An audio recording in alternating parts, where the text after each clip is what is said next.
বিশ্ববিদ্যালয় জীবন যে সময়টা আমাদের জীবনের সবচেয়ে উজ্জ্বল এবং স্মরণীয় মুহূর্তগুলো দেয়, সেসব স্মরণীয় মুহূর্তেরই নানা ছোট বড় গল্প নিয়ে বণিক বার্তার আয়োজন কমন রুম।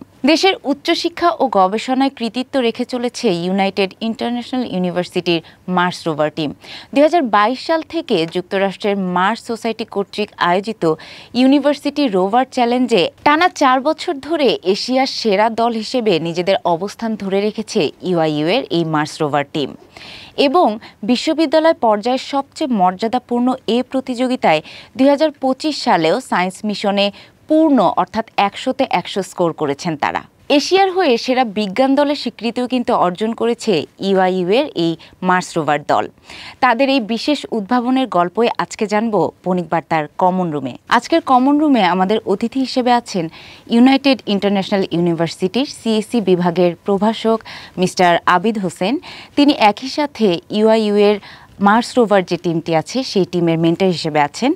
তারই সাথে পরিচয় করিয়ে দিচ্ছি এই ইউআইইউ মার্স রোভার টিমের যিনি টিম লিডার মুশফিকুর রহমান, তিনি আছেন আমাদের সাথে, এবং একই সাথে আছেন অটোনিমাস টিম সদস্য এই ইউআইইউ মার্স রোভার্স টিমের শেখ সাকিব হোসেন। আপনাদের সকলকে স্বাগত জানাচ্ছি। শুরুতে একটু আমরা মিস্টার আবিদ হোসেনের কাছে জানতে চাই যে আপনি সেখানকার প্রভাষক হলেন এবং তারপর ছাত্রদের সাথে একটি টিম আপনারা চমৎকার গঠন করলেন, যে টিমটা খুবই আমরা বলতে পারি খুবই সফলতা অর্জন করেছে। এটার একদম শুরুর গল্পটা কোন জায়গা থেকে এই চিন্তাটা মাথায় এলো সেটা একটু জানি। এই টিমের শুরু হয়েছিল 2021 সালে। তখন বাংলাদেশে কোভিডের ফুল লকডাউনে আছে। তো এই সময়ে আমাদের এই ইউআইইউরই কয়েকজন ট্রিপলি এবং সিএসসি ডিপার্টমেন্টের কয়েকজন স্টুডেন্টরা মিলে আমরা চিন্তা করেছিলাম যে আমরা একটা রোবোটিক্স কম্পিটিশন এ পার্টিসিপেট করব, একটা মার্স রোবট তৈরি করব। এবং ওই সময় আমাদের মেন্টর ছিলেন আকিব জামান স্যার, উনি এখন এমআইটিতে আছেন। সো ওই আকিব জামান স্যারের সেই মোটিভেশন এবং আমাদের টিমের ডেডিকেশন থেকেই আমরা আসলে এই কাজটা শুরু করেছিলাম। তো তখন ইউনিভার্সিটিতে আসলাম, কোভিডের লকডাউনের মধ্যে ক্লাসরুম বন্ধ, অনলাইনে ক্লাস হচ্ছে। এই সময় আমরা ছোট একটা প্রোটোটাইপ তৈরি করেছিলাম। সেই ছোট প্রোটোটাইপটা নিয়ে আমরা আমাদের ইউনিভার্সিটি অথরিটির কাছে একটা প্রেজেন্টেশন দিয়েছিলাম। এবং ওই সময় আমাদের ল্যাবের মধ্যে আসলে কয়েকটা চেয়ার আর টেবিল ছাড়া কিছুই ছিল না। কিন্তু সেই দিন প্রেজেন্টেশন দেওয়ার পর আমাদের ইউনিভার্সিটি অথরিটি আমাদের ফুল সাপোর্ট দিয়েছিল এবং সেখান থেকেই আমাদের এই টিম শুরু হলো। এই টিমে তখন আমার এখনো মনে আছে, ওই সময় আমাদের যে ভাইস চ্যান্সেলর স্যার ছিলেন, স্যার আমাদের বলেছিল যে হয়তোবা তোমরা এবছর কম্পিটিশনে পার্টিসিপেট করতে পারবা না, হয়তোবা সিলেক্ট হবে না, কিন্তু তোমরা তোমাদের কাজ চালিয়ে যাও, তোমরা হয়তোবা নেক্সট বার পারবা। কিন্তু আমাদের এই কম্পিটিশনে কয়েকটা স্টেজ থাকে ফাইনাল রাউন্ডে সিলেক্ট হওয়ার জন্য। তো তার মধ্যে একটা হচ্ছে প্রিলিমিনারি ডিজাইন রিভিউ, তারপর হচ্ছে সিস্টেম অ্যাকসেপ্টেন্স রিভিউ। তো সিস্টেম অ্যাকসেপ্টেন্স রিভিউ এইটার মধ্যে আমাদের আসলে ফাইনাল সিলেকশনটা করা হয়। সেখানে আমাদের একটা ভিডিও সাবমিট করা লাগে এবং একটা ডকুমেন্ট সাবমিট করা লাগে আমাদের ফুল মেথোডোলজিটা নিয়ে। তো সাবমিশনের কথা এলো, আমরা একটু এই প্রতিযোগিতাটা সম্পর্কে জানতে চাই। এই প্রতিযোগিতা তা শুরু হয়েছিল অনেক আগ থেকে। মার্স রোভার চ্যালেঞ্জ 2007 সাল থেকে ইউনিভার্সিটি রোভার চ্যালেঞ্জ নামে একটা কম্পিটিশন, এটা one of the flagship competition, Mars rover competition. এটা মার্স সোসাইটি অর্গানাইজ করে, এটা নাসার একটা সিস্টার কনসার্ন। তো এই মার্স সোসাইটি এখানে মানে বিভিন্ন ইউনিভার্সিটি স্টুডেন্টরা ওয়ার্ল্ড ওয়াইড বিভিন্ন ইউনিভার্সিটি স্টুডেন্টরা এখানে পার্টিসিপেট করে এবং তারা তাদের রোবট মার্স রোবট প্রোটোটাইপ নিয়ে যায় এবং সেই প্রোটোটাইপে কিছু চ্যালেঞ্জ থাকে, সেই চ্যালেঞ্জগুলোকে তারা ডেমনস্ট্রেট করে। আমরা আরেকটু সহজভাবে যদি শুনতে চাই যে অ্যাপ্লাইয়ের প্রথম ইনিশিয়াল প্রসিডিউরটা কি, ওদের কোনো ওয়েবসাইট আছে সেটা থ্রুতে আমরা অ্যাপ্লাই করতে পারি? হ্যাঁ, একটা ওয়েবসাইট আছে তাদের মার্স সোসাইটির। সেই ওয়েবসাইট থেকে আমরা ইউনিভার্সিটি রোবট চ্যালেঞ্জে অ্যাপ্লাই করি। সে প্রিলিমিনারি একটা রেজিস্ট্রেশন আছে, সেই রেজিস্ট্রেশন করার পর আমাদের একটা প্রিলিমিনারি ডিজাইন রিভিউ সাবমিট করা লাগে। সেটা একটা ডকুমেন্ট, একটা কয়েক পেজের ডকুমেন্ট সাবমিট করা লাগে। সেখানে আমরা আমাদের প্রপোজালটা দিই, আমরা কিভাবে রোবটটাকে ডেভেলপ করতে পারি। সেখানে কিছু 3D সিমুলেশন থাকে, আমাদের ইলেকট্রিক্যাল কিছু ম্যাথোডোলজি থাকে বা সায়েন্স কিছু ম্যাথোডোলজি থাকে, কিভাবে আমরা লাইফ ফাইন্ড করব। এই জিনিসগুলো আমরা সেখানে আমাদের রিপোর্টটার মধ্যে সাবমিট করি। তো প্রিলিমিনারি ডিজাইন রিভিউর মাধ্যমে আমরা আসলে আমরা যে পার্টিসিপেট করতেছি সেই জিনিসটা রেজিস্ট্রেশনটা কনফার্ম করি। এরপর আমাদের প্রতি বছর মার্চের দিকে একটা system acceptance final review video submit করা লাগে এবং একটা ডকুমেন্ট থাকে সেটার সাথে। তো ওখানে আমি প্রথমে বলিনি যে আমাদের এই কম্পিটিশনগুলোতে কয়েকটা মিশন থাকে। সো ওই মিশনগুলো স্পেসিফিক আমরা ভিডিও তৈরি করি, আমাদের রোভারের ক্যাপাবিলিটিটা দেখাই যে আমরা এই বছর কি নতুন ইমপ্রুভমেন্ট করলাম, আমাদের প্রোটোটাইপটা কিভাবে কাজ করতেছে, পুরো প্রসেস সম্পর্কে আমরা জানাই। পুরো প্রসিডিউরটার জন্য কতটুকু সময় লাগে, মানে এই অ্যাপ্লাইং প্রসিডিউরটা কতদিন সময়ের মধ্যে কমপ্লিট করতে হয়? হ্যাঁ, আমাদের আসলে একটা ফুল রোভার ডেভেলপমেন্টের জন্য 6 থেকে 8 মাস সময় লাগে এবং এই সময়ের সাথে সাথে আমাদের আসলে ডকুমেন্টেশন চলতে। আচ্ছা আচ্ছা, আমরা একটু এই টিমের টিম লিডার যিনি তার কাছে একটু চলে যাই।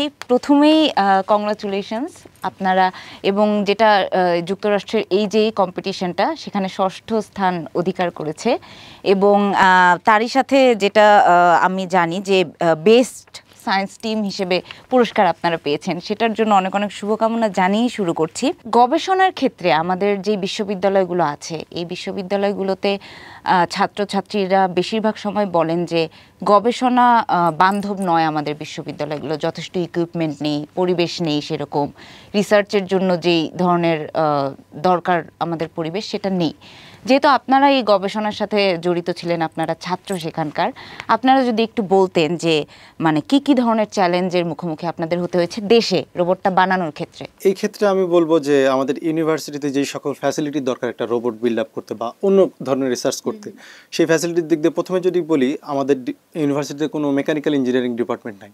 আর রোভারের মেকানিক্যাল পার্টটা অনেক ইম্পর্টেন্ট, মেকানিক্যাল ডিজাইন, ফ্যাব্রিকেশন, এই পার্টগুলো। তো আমাদের যেহেতু মেকানিক্যাল ডিপার্টমেন্ট নাই, আমাদের কম্পিউটার সায়েন্স এবং ইলেকট্রিক্যাল ইঞ্জিনিয়ারিং ডিপার্টমেন্টের স্টুডেন্টরা তারা নিজেরা ডিজাইন শিখে বিভিন্ন রিসোর্স থেকে, ইউটিউব, বিভিন্ন রিসার্চ পেপার, জার্নাল থেকে কীভাবে ডিজাইন করতে হয়, কীভাবে ফ্যাব্রিকেশনে কাজ করতে হয়, এগুলো তারা নিজেরা শিখে।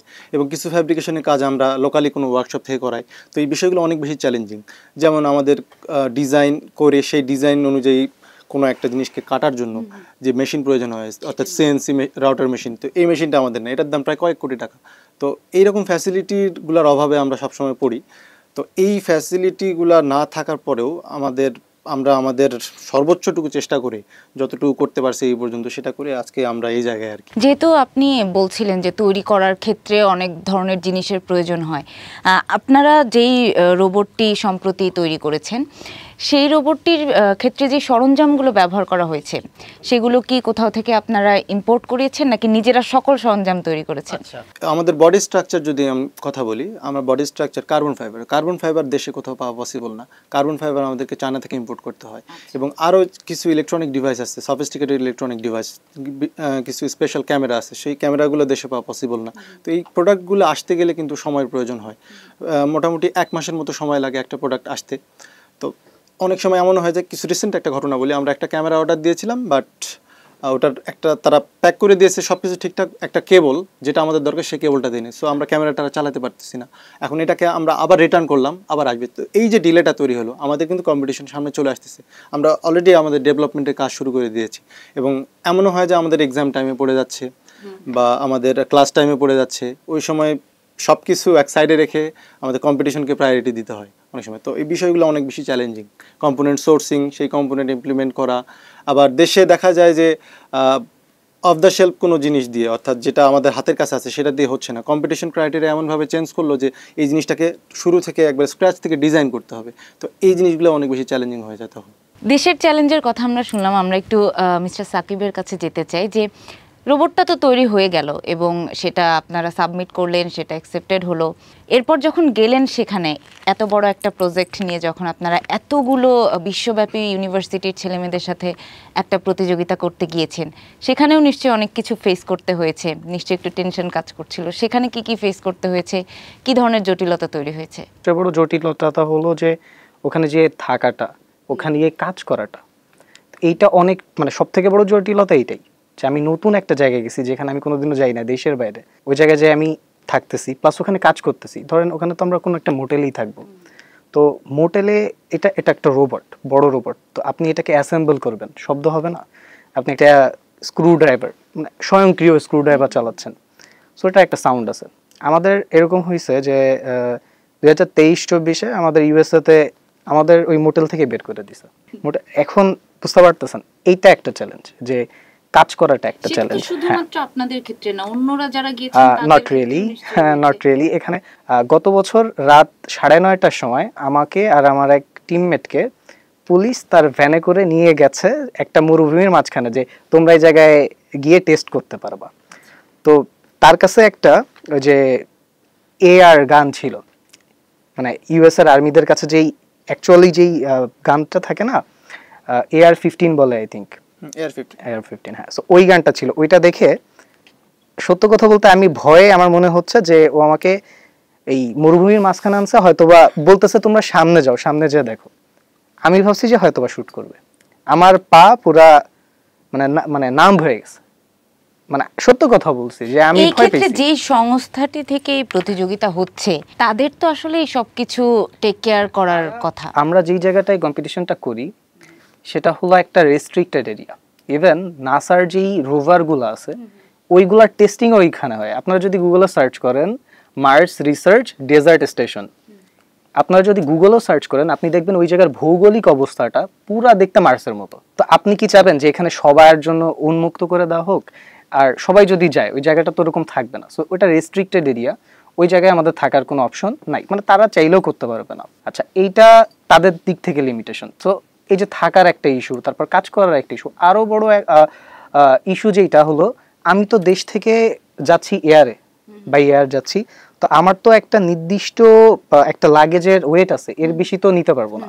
তো আমাদের যেটা হয়, আমরা 10 জন ধরেন 10 জন বা 9 জন যাচ্ছি, তো 2টা লাগেজ পাইছি ধরেন, সবগুলাতেই রোভারের কম্পোনেন্ট যাচ্ছে, পুরা রোভার ডিসঅ্যাসেম্বল করে রোভারের ভিতরে নিতে হচ্ছে। সো এই জায়গায় কিন্তু কাস্টমস ক্লিয়ারেন্সের একটা বিষয় আছে।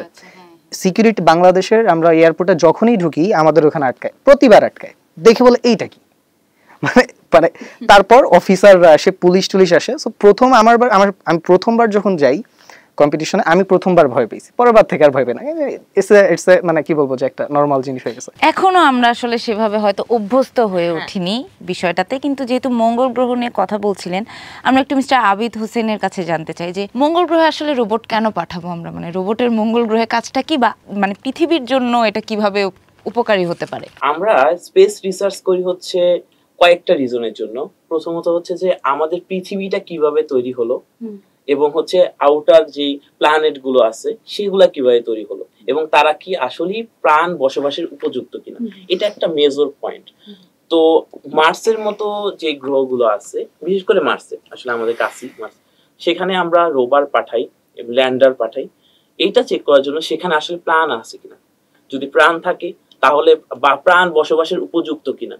যদি প্রাণ থাকে তাহলে আসলে আমরা জানতে পারবো যে আচ্ছা একটা সময় এই জায়গাতে প্রাণ ছিল, কি কারণে এই প্রাণটা এক্সটিংক্ট হয়ে গেছে, সেটা সম্পর্কে আমরা রিসার্চ করতে পারবো, এবং সেই রিসার্চ আমরা আমাদের পৃথিবীতে অ্যাপ্লাই করতে পারবো। কারণ আমাদের কিন্তু প্রতিনিয়ত অনেক প্রাণী এক্সটিংক্ট হয়ে যাচ্ছে, অনেক প্রাণী বিলুপ্ত হয়ে যাচ্ছে। তো এই জন্যই আমরা মার্সে রোভার পাঠানো লাগে, যেখানে আমাদের রোভার গুলো বিভিন্ন রকমের সায়েন্টিফিক অ্যানালাইসিস করে চেষ্টা করে যে এখানে হ্যাবিটেবল কিনা, প্রাণ বসবাসের উপযোগী কিনা, অথবা এখানে আগে কখনো প্রাণ ছিল কিনা। তো এই জিনিসটা অ্যানালাইসিস আমরা করি। মঙ্গল গ্রহে যদি আমরা মানে প্রাণের সন্ধান বা প্রাণের খোঁজ পাই, যদি বুঝতে পারি যে এখানে সার্ভাইভ করা সম্ভব, মানে মানুষের কি কোনো ধরনের সম্ভাবনা আছে কোনোদিন তারা মঙ্গল গ্রহে গিয়ে থাকতে পারবে, এই ধরনের কোনো সম্ভাবনা আছে? হ্যাঁ, পৃথিবীর কারেন্ট পপুলেশনের দিকে যদি দেখি আমরা, আসলে তখন চিন্তা করতে হবে। চিন্তা করতে হবে, চাঁদের ক্ষেত্রেও নিশ্চয়ই আমরা চিন্তা করব। আমরা একটু আপনার কাছে জানতে চাই যে রোবট নিয়ে কথা হচ্ছে, আমরা মঙ্গল গ্রহে পাঠাচ্ছি, রিসার্চের জন্য পাঠাচ্ছি, যেটা বিজ্ঞানের জন্য খুবই ভালো, কিন্তু আমরা দেখতে পাচ্ছি জাপান, চায়না কিংবা আমাদের খুব পার্শ্ববর্তী দেশ যদি ভারতের কথাও বলি, তারা কিন্তু রোবোটিক্সটাকে রফতানি করছে, তৈরি করছে, সেটা একটা দেশের জিডিপিতে ভূমিকা রাখছে, অর্থনীতিতে ভূমিকা রাখছে। বাংলাদেশে সেই জায়গাটা আসলে কীরকম? বাংলাদেশে এই ধরনের রোবোটিক্স নিয়ে কি কাজ হচ্ছে, হলেও কতটুকু হচ্ছে? আচ্ছা, রিসেন্ট যদি বলি তো এই ধরনের কাজ আসলে বলতে গেলে নাই, এক কথায় বলতে গেলে নাই এই ধরনের কাজ। কারণ হলো, আমি প্রথমে বললাম যে আমাদের কম্পোনেন্ট সোর্সিং থেকে শুরু করে আদার্স যে ক্রাইটেরিয়াগুলো একটা রোবট বিল্ড করতে গেলে, এগুলার এই প্রসেসটা অনেক জটিল। তো আমরা চাইলেই একটা কিছু আমরা হাতের কাছে পাচ্ছি না। আবার যে র মেটেরিয়ালসগুলো প্রয়োজন সেগুলো কিন্তু বাংলাদেশে তৈরি হয় না, সব কিছু আমাদেরকে ইম্পোর্ট করে আনতে হবে। এখানে ইনভেস্টমেন্টের প্রয়োজন আছে, সরকারি সহযোগিতার প্রয়োজন আছে। আর সরকারি সহযোগিতার কথা যদি বলি তাহলে সব জায়গায় মানে ইনভেস্ট করার মতো ওই রকম পরিবেশ বাংলাদেশে এখনো তৈরি হয়নি। যেমন শিক্ষাক্ষেত্রে আমরা যে রোবোটিক্স প্রোগ্রামটা চালাচ্ছি বা যেটা করতেছি, এখানেও কিন্তু সহযোগিতার প্রয়োজন, বাট গভর্নমেন্ট থেকে আমরা সেরকম কোনো সহযোগিতা পাই না। সম্ভব হয় না। তো কেউ যদি ব্যক্তি উদ্যোগে বা কোনো শিল্প প্রতিষ্ঠান তৈরি করতে চায়, রোবোটিক্স দিয়ে ডেভেলপ করা কোনো জিনিস সে রপ্তানি করতে চাচ্ছে বা এরকম কিছু যদি করতে চায়, তাহলে সেখানে অনেক বিশাল একটা ফান্ডিংয়ের প্রয়োজন এবং ওই লেভেলের স্কিলড ম্যান পাওয়ার প্রয়োজন। অর্থাৎ আমরা তো এখানে জাস্ট শুরু করতেছি বলতে, আমরা একেবারে ইনিশিয়াল স্টেজে আছি। হ্যাঁ, আমাদের ভবিষ্যৎ হয়তো বা অনেক উজ্জ্বল, আমরা দেখতে পাচ্ছি এইভাবে যদি চলতে থাকে হয়তো ওদের ভবিষ্যতে এটা সম্ভব, বাট বর্তমান কন্ডিশন হলো আমাদের সেরকম স্কিলড পার্সন নাই রোবোটিক্স নিয়ে কাজ করার মতো। তো এখন যারাও বা আছে তারা সাপোর্টের অভাবে করতে পারতেছে না। যেহেতু এই প্রসঙ্গটা এলো, আপনার কাছে একটু জানতে চাই, যেহেতু আপনি একজন প্রভাষক, তারই সাথে এই টিমটাতে আপনি মেন্টর হিসেবে কাজ করছেন, ছাত্রছাত্রীরা আসলে এই রোবোটিক্সে তাদের কেরিয়ারের পসিবিলিটিটা কীরকম? এই সময় আমি যদি বলতে চাই যে future is all about robotics.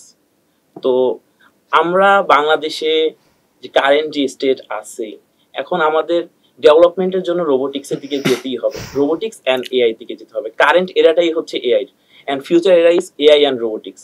So রোবোটিক্সের দিকে আমাদের যেতেই হবে। আমাদের ইন্ডাস্ট্রিকে যদি আমরা এক্সপ্লেন করতে চাই তাহলে আমাদের রোবোটিক্সের দিকে যেতে হবে। আমরা যেই সেক্টরের কথাই চিন্তা করি আমাদের কিন্তু রোবোটিক সলিউশন আনতে হবে। সো রোবোটিক্সের বাংলাদেশে বিশাল বড় একটা পটেনশিয়াল আছে এবং আমাদের কারেন্ট স্টুডেন্টরা তারা যদি এই রোবোটিক্সটা নিয়ে সামনে স্টাডি করে, রিসার্চ করে, তাহলে তাদের আসলে কর্মসংস্থানের অভাব হবে না। যেমনটা যে এই কম্পিউটার সায়েন্স প্রথম যখন আসছিল তখন কিন্তু এত বেশি ডিমান্ড ছিল না, আস্তে আস্তে কিন্তু কম্পিউটার সায়েন্সের ডিমান্ড অনেক বেড়ে গেছে। এআই সেম অবস্থা। তো আমাদের আসলে কারেন্ট টেকনোলজি বা ফিউচার টেকনোলজি সম্পর্কে জানতে হবে এবং সেটাকে অ্যাডাপ্ট করতে হবে। কিন্তু মিস্টার আবিদ হোসেন, আমরা তো ভবিষ্যতের কথা বলছি, যখন জিনিসটা স্ট্যাবলিশ হয়ে যাবে। এখন যে ছেলেটা অনার্স পাস করলো, সে যদি রোবোটিক্স নিয়ে এখন এগোতে চায় কিংবা এটার পেছনে সে সময় দিতে চায়, তার ইনকাম সোর্সটা কিভাবে হবে? এখানে সবচেয়ে সহজ উপায় হচ্ছে স্টার্ট আপ দেওয়া, নিজে নতুন করে তৈরি করা। আমরা বাংলাদেশে কিন্তু অনেক সলিউশন আউটসোর্স করতেছি, অনেক রোবোটিক সলিউশনই কারেন্টলি আউটসোর্স করতেছি। যেমন আপনি যদি ওয়ালটন বা ওয়ালটনের মতো বড় বড় ইন্ডাস্ট্রির কথা চিন্তা করেন, তারা কিন্তু তাদের ম্যানুফ্যাকচারিং ফ্যাসিলিটি গুলোতে অলরেডি রোবোটিক্স ইমপ্লিমেন্টেশন করা শুরু করে দিয়েছে। সেই রোবটগুলো তো দরকার নেই আউটার ওয়ার্ল্ড থেকে আমরা সেটা ইম্পোর্ট করা, সেটা আমরা আমাদের দেশে তৈরি করতে পারি। সো এখানে বিশাল বড় একটা ইন্ডাস্ট্রি রয়েছে। আমরা একটু আপনার কাছে যাই মিস্টার সাকিব, যে উনি বলছিলেন যে ভবিষ্যতের কথা, যখনই আমরা ভবিষ্যতের কথা ভাবি তখনই রোবোটিক্স, এআই এই বিষয়গুলো আমাদের মাথায় চলে আসে। কিন্তু খুব সাম্প্রতিক কিছু গবেষণা বলছে যে এআই এর ব্যবহারের কারণে আসলে মানুষের মস্তিষ্ক অলস হয়ে যাচ্ছে, মানুষ চিন্তা করছে না, এবং রোবোটিক্স যখন অনেক বেশি করে মানুষের জীবনে প্রভাব ফেলছে, তখন বলা হচ্ছে যে অনেক মানুষের কর্মসংস্থান নষ্ট হয়ে যাচ্ছে, যে কাজগুলো এখন রোবট করছে, বা রোবট এক সময় মানুষের ওপর তাদের ক্ষমতা খাটাতে পারে, রোবটের মিসইউজ করা হতে পারে। এই ধরনের কিছু নেগেটিভ বিষয় তো আসে। এই ব্যাপারে আপনাদের মতামত কি বা ধারণা কি? ভবিষ্যতে এটা কোন দিকে যাবে? আমি প্রথমে বলবো যে ক্যালকুলেটরের এক্সাম্পলটা দিতে চাইবো, যে ক্যালকুলেটর একটা সিম্পল ক্যালকুলেটর, এইটা আসার আগে হিউম্যান ক্যালকুলেটর ছিল। নাসাতে ক্যালকুলেটর ছিল না, হিউম্যান ক্যালকুলেটর ছিল যারা ক্যালকুলেট করতো। তো ক্যালকুলেটর যখন আসে অনেক মানুষ কি চাকরি হারায় নেই? হারাইছে। মানুষের জীবন কি ইজি করছে? মানুষের কি ব্রেইনে এফোর্ট দেওয়া কমানো লাগছে? বাট দুনিয়াটা কি থেমে আছে? নাই। এখন আপনি বললেন যে okay fine, AI it can be dangerous. তারপর হ্যাঁ, this is so true, AI can be dangerous. কারণ আপনি একটা ভাস্ট একটা সিনারিও চিন্তা করতেছেন, অনেক প্যারামিটার আছে, এর ভিতর একটা প্যারামিটার যদি এদিক ওইদিক হয়ে যায়, ইট ক্যান গো হরেবলি রং। হ্যাঁ, এটা ট্রু, এটা মানতেই হবে যে কেউ যদি এআই এর মিস ইউজ করে, it can be so dangerous. হ্যাঁ, যেমন আমরা ডিপফেক, যে প্রথম কয়েক বছর আগে দেখতাম না যে ডিপফেক, যে মানুষ হ্যাঁ বা মানে কোনো একটা চিত্রকে বা কোনো একটা ভয়েসকে সে টেইলর করে অন্য কিছু একটা বানাইছে। এখন রিসেন্টলিও দেখবেন যখন কোনো একটা ট্রেন্ড আসে, মানুষ দেখবেন খুব এই এআই জেনারেটেড ভিডিও অডিও দেয়, মানে সাধারণ মানুষ বিভ্রান্ত হয়ে যায়। হ্যাঁ, কিন্তু কথা হচ্ছে যে আপনি এটা অ্যাডাপ্ট করলেন না, এই টেকনোলজিটা অ্যাডাপ্ট করলেন না, অন্যরা কি বাদ এটাকে তারা কি অন্যরা কি বাদ দিবে না, তারা কিন্তু আগাবে। এখন আপনি চিন্তা করেন, আপনি নদীর স্রোতের বিপরীত দিকে আপনি সাঁতার কাটতেছেন, মানে আপনি সাঁতার কাটবেন ঘন্টার পর ঘন্টা, আপনি হয়রান হবেন, আগাইতে পারবেন না। তো বুদ্ধিমানের কাজ এইটাই হবে যে আমাদের যেইটা আছে, যেইটা হবেই, সেটার সাথে গা ভাষায় চলা, প্লাস মেক শিওর করা যেন ওইটা আমরা প্রপারলি ইউজ করতেছি। আমাদের এতটুকুই করার আছে। এখানে আমি একটা এক্সাম্পল অ্যাড করতে চাই। আমাদের কাছে একটা সুই আছে, সেই সুই দিয়ে আমরা ফলও কাটতে পারি, সেই সুই দিয়ে আমরা অনেক হার্মও করতে পারি। আমরা এটা হচ্ছে আমার দায়িত্ব, আমি কোনটা চুজ করব। অবশ্যই সেটা তো আমাদের একটা নীতি নৈতিকতার জায়গা তৈরি হবে। কিন্তু খুব সাম্প্রতিক একটা গবেষণা এমন এসছে যে বাচ্চারা স্কুলের অ্যাসাইনমেন্ট থেকে শুরু করে সবকিছু করছে চ্যাট জিপিটি দিয়ে, এবং অবশেষে দেখা গেল যে একটা পুরো কোর্স শেষ করার পর তাদেরকে যখন জিজ্ঞেস করা হলো এই কোর্সটা আসলে কি নিয়েছিল, তারা কেউ জানে না। কারণ তারা কেউ কোনোদিন ওই চ্যাট জিপিটি যে রিপ্লাইটা দিচ্ছে এটা পড়ারও প্রয়োজন মনে করেনি যে আমি আসলে কি আউটপুট পেলাম। তো এই জিনিসগুলো আমাদের ব্রেনকে অনেকটা অলস করে দিচ্ছে। এটা আসলে টেকনিকগুলোকে আসলে আপডেট করতে হবে। এআই যতটা র‍্যাপিডলি ইমপ্রুভ করতেছে, আমরা আমাদের কারিকুলামকে অতটা র‍্যাপিডলি ইমপ্রুভ করতে পারছি না কারেন্টলি এখনো। কারণ ক্যালকুলেটরে যে এক্সাম্পলটা দিল, ক্যালকুলেটর ইউজ করার আগে কিন্তু যোগ আসতো, এখন ক্যালকুলেটর দিয়ে সে যোগ করে ফেলতে পারে। আরো কমপ্লেক্স প্রবলেম আমরা ইমপ্লিমেন্ট করছি। তো এমনই যাতে স্টুডেন্টরা এআই দিয়ে সবকিছু অ্যাসাইনমেন্ট করে না ফেলতে পারে, সেরকম আমাদের কারিকুলাম ডেভেলপ করতে হবে। মুশফিকুর রহমান, আমরা একটু আপনার কাছে আরেকবার আসি। একটা টিমকে লিড দেয়া, তাও এরকম একটা চ্যালেঞ্জিং কাজকে সামনের দিকে নিয়ে যাওয়া অনেক কঠিন। নিশ্চয়ই অনেক দিক থেকে অনেক কিছু ছাড় দিতে হয়েছে। বিশ্ববিদ্যালয়, যেহেতু আপনি বিশ্ববিদ্যালয় পড়ুয়া, পড়াশোনাও আছে, এর পাশাপাশি বন্ধুদের সাথে আড্ডা থাকে এবং আরও অনেক কিছু থাকে। কীরকম স্যাক্রিফাইস করতে হয়েছে এই জায়গাটা পর্যন্ত যাওয়ার জন্য, বা একজন ছাত্রকে আসলে সে পড়াশোনার পাশাপাশি একই সাথে এত জটিল একটা বিষয় নিয়ে যদি কাজ করতে চায়, সময়টা সে, টাইম ম্যানেজমেন্টটা সে কীভাবে করবে? আচ্ছা, আমার কথা যদি আমি বলি, প্রথমত রোবোটিক্স নিয়ে আমার ইন্টারেস্ট আগে থেকেই। রোবোটিক্স মেইনলি না, রোবোটিক্স আমি শিখছি মূলত এই টিমে আসার পরেই। এর আগে আমি যেটা জানতাম যতটুকু, সেটা ইলেকট্রিক্যাল অ্যান্ড ইলেকট্রনিক্স। তো এখানে আসার পরে আমি যখন নতুন নতুন জিনিসের সাথে পরিচিত হলাম, জিনিসটা একই সাথে আমার ভালো লাগে। তো ভালো লাগাটা সবার আগে গুরুত্বপূর্ণ, অর্থাৎ you have to be passionate. তো আমি শুরু থেকেই এটা নিয়ে আগ্রহী ছিলাম। তো যার কারণে কাজগুলো আমার কাছে মানে কোনো ঝামেলা মনে হয়নি, নিজে থেকে আগ্রহ নিয়ে মানে করা হয়েছে আর কি। আর যখন আসতেছে একাডেমিক্স মেনটেন করার প্রশ্ন, হ্যাঁ এটা একটু সমস্যা হয়, কারণ সবারই টাইম আসলে ওই 24 ঘন্টা বলতে গেলে একটা দিন, 24 ঘন্টা একটা দিন আপনার জন্য আমার জন্য। এই সময়ের মধ্যে আমার পড়াশোনা করতে হচ্ছে, আবার টিমের কাজও করতে হচ্ছে। আর যখন একটা টিম ম্যানেজ করার বিষয় আসে, তখন আমাদের টিমে কিন্তু প্রায় 5টা সাব টিমের সমন্বয় একটা টিম।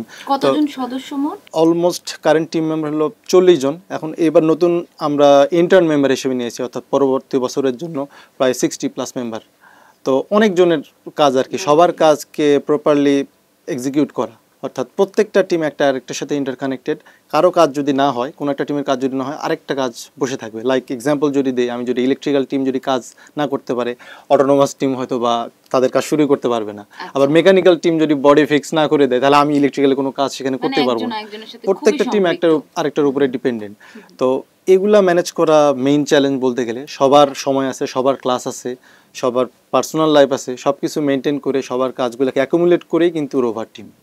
তো এটা আমার কাছে সবথেকে বড় চ্যালেঞ্জিং একটা বিষয়।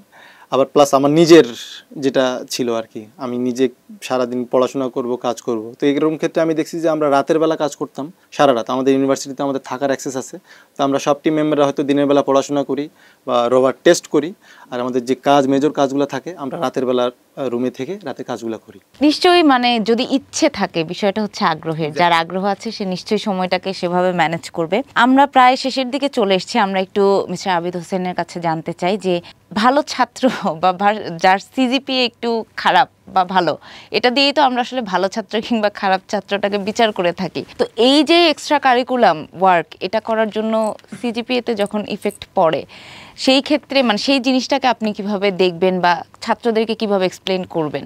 এটা অনেক কঠিন একটা কোশ্চেন। যে আসলে সবকিছু হচ্ছে এফোর্টের উপর। তুমি তোমার টাইমকে কতটা ম্যানেজ করতে পারতেছো, তার উপর বেস করেই তুমি আউটপুট পাবা। তো শুধুমাত্র সিজিপিএ দিয়ে যেমন একজন স্টুডেন্ট ইঞ্জিনিয়ার হতে পারবে না, তেমনি শুধুমাত্র এক্সট্রা কারিকুলার অ্যাক্টিভিটি দিয়েও সে শুধু ইঞ্জিনিয়ার হতে পারবে না। তার সবকিছুর একটা দুটোকে ব্যালেন্স করার একটা ব্যাপার ব্যালেন্স থাকে। করার প্রয়োজন হবে। তো তুমি তোমার টাইমকে কত ভালোভাবে ইউজ করে দুইটাতে তোমার প্রায়োরিটিটা সেট করতে হবে যে আমার আসলে কোন কাজটা আগে করতে হবে। সেই কাজটা করে টাইম ম্যানেজ করে যদি একটা স্টুডেন্ট করে, তার সিজিপিও ঠিক থাকবে, সে এক্সট্রা কারিকুলারও রোবট তৈরি করতে পারবে। অবশ্যই সেটা পারবে। আপনি এই টিমের একজন মেন্টর হিসেবে এবং একজন বিশ্ববিদ্যালয়ের প্রভাষক হিসেবে ছাত্রদের উদ্দেশ্যে যদি কিছু বলতে চান, যাতে এই বিষয়টাতে রোবোটিক্স কিংবা এই বিষয়টাতে ছাত্ররা আগ্রহী হয়, অনেক সময় হতাশ হয়ে যায়, মনে হয় যে বাংলাদেশে এটার কোনো ফিউচার নেই, মার্কেট নেই, তাদের উদ্দেশ্যে যদি কিছু বলতে চান সেটা বলে আমরা শেষ করব। আচ্ছা, তো আমাদের এই টিমের যদি আমি একটা এক্সাম্পল দিই, এই টিম সবসময় যে কোনো প্রবলেমকে একটা চ্যালেঞ্জ হিসেবে নেয় এবং কখনই আমরা অন্য টিমের সাথে নিজেদেরকে কম্পেয়ার করি না। আমরা চেষ্টা করি আমরা এই বছর কি করেছি সেটার উপর বেস করে নেক্সট ইয়ার এইটাকে কীভাবে বিট করব, সবসময় নিজেকে বিট করার চেষ্টা করি। কারণ একটা সময় কিন্তু আমি বেস্টে পৌঁছে যাব, তখন কিন্তু আমি আবার তো বেস্ট, তাহলে আমি কার সাথে কম্পেয়ার করব? আমার সাথে। তো আমি অলওয়েজ বেস্ট এবং আমার সাথে আমি কম্পেয়ার করে সামনে আগাতে থাকবো, তাহলে আমরা কখনোই পিছাবো না। আর যদি বাংলাদেশের রোবোটিক্সে আমরা পিছিয়ে আছি এটা যদি বলি, তার এক্সাম্পল হচ্ছে আমাদের বাংলাদেশের রোবোটিক্স টিমগুলো, যারা ইন্টারন্যাশনালি কম্পিট করে এশিয়াতে চ্যাম্পিয়ন হয়ে আসতেছে, যারা ইন্টারন্যাশনালি কম্পিট করে ওয়ার্ল্ডে নিজেদের অবস্থান তৈরি করে দিয়ে আসতেছে। সো ভয় পাওয়ার কিছু নেই, আমাদের ওই ট্যালেন্টটা আছে। আর এই কথাটা আমি সবসময় বিশ্বাস করি, support, dedication and talent. Talent আমাদের আছে, সেটা প্রুভেন। সাপোর্ট যদি আমরা পাই তাহলে যে আমরা সেই ট্যালেন্টকে রিপ্রেজেন্ট করতে পারি সেটাও প্রুভেন, এবং ডেডিকেশন থাকলে আমরা ওয়ার্ল্ডকে জয় করতে পারবো। অসংখ্য ধন্যবাদ, এবং অসংখ্য ধন্যবাদ আপনাদের দুজনকেও। সবাই ভালো থাকবেন, সুস্থ থাকবেন, আবারও দেখা হবে পরবর্তী কমন রুমে।